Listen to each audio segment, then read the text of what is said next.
Good morning. I am pleased to welcome you to this video. If the lesson is useful to you, you can subscribe the channel for more teaching videos. Today, I am going to read one research abstract read an international research symposium, Jaffna Science Association. Imperialistic intention of degradation in portraying the cultural hybridity in the poem Mother-in-Law. Jean Arasanagam's poem Mother-in-Law discloses the cultural hybridity, Orthodox Hindu culture and Christian culture. This poem addresses mother-in-law who is an Orthodox Hindu, and she insists that it is the duty of sons to look after mother and the speaker who might be her newly married westernized Christian daughter-in-law. The speaker of the poem expresses that she has just entered into a strange culture and she accepts the change. According to Tharuni and Sivapalan, the interference of personal feelings with the relationship that the writer experienced with her mother-in-law, sense of alienation towards the Jaffna society, lack of first-hand knowledge, and her inferiority complex together have led for the degradation of a culture where she has entered as a new female member in the poem Mother-in-Law. To be specific, the setting of the poem is an Orthodox Hindu family where the speaker learns new cultural practices from her mother-in-law. The speaker learns the things taught by Yogaswami and the custom of offering food to crows, which means offering first food to God. She is also taught that crows as the Vahanam of Sani.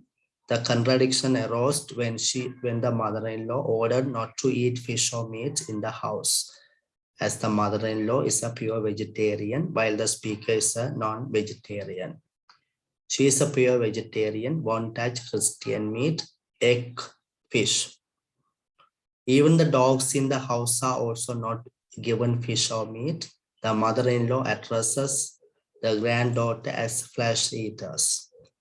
Then the speaker discloses that the mother-in-law laments about herself as she is in dotage, she is looked after in turns. Even though the poem refers to the mother-in-law, the poem is written in the point of view of the daughter-in-law. Mother-in-law is viewed in the eyes of her daughter-in-law. The speaker, in terms of describing her mother-in-law, she criticizes the Jaffna people. Use coconut husks to scrub me, she says, but you will not make my skin white. The mother-in-law expresses her cultural shock when she explains about her son's love marriage, and she points out that her grandchildren are like English people, not like her generation. Further, she continues, we are from Jaffna, we are from the village, we have to come here to learn manners.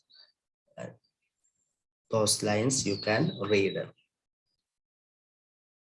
These lines display the speaker's imperialistic intention of degrading the Jaffna people who do not know manners and ethic, and they do not praise anything, instead of they used to indicate the demerits.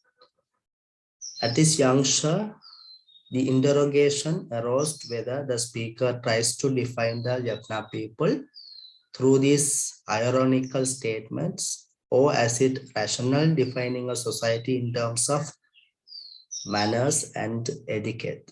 Or if anybody doesn't say thank you, does it mean that the person is uncultured? These critical statements of the speaker refer to not only the elder woman, but also refer to the whole society, as she used the word we. Is it fair to criticize a particular society that is very strange to the person who doesn't know well about it? Further, the speaker seems to be culturally biased and tries to bring ethnic integrity in the following lines. You drank the milk of a singular woman. They all were respectable, singular known as. On the whole, in this poem, Arasanagam tries to broadcast the custom, traditions, behavioral patterns of Hindus. But due to the cultural deviation, the speaker fails to understand the Hindu culture and traditions, which is new to her. She feels these customs as a cultural atrocity because she is forced to learn these things as a daughter-in-law. This poem reveals the cultural hybridity in which the mother-in-law represents the Eastern culture, whereas the daughter-in-law represents the Western culture. The poet tries to blend these two cultures. These are the references of the writing.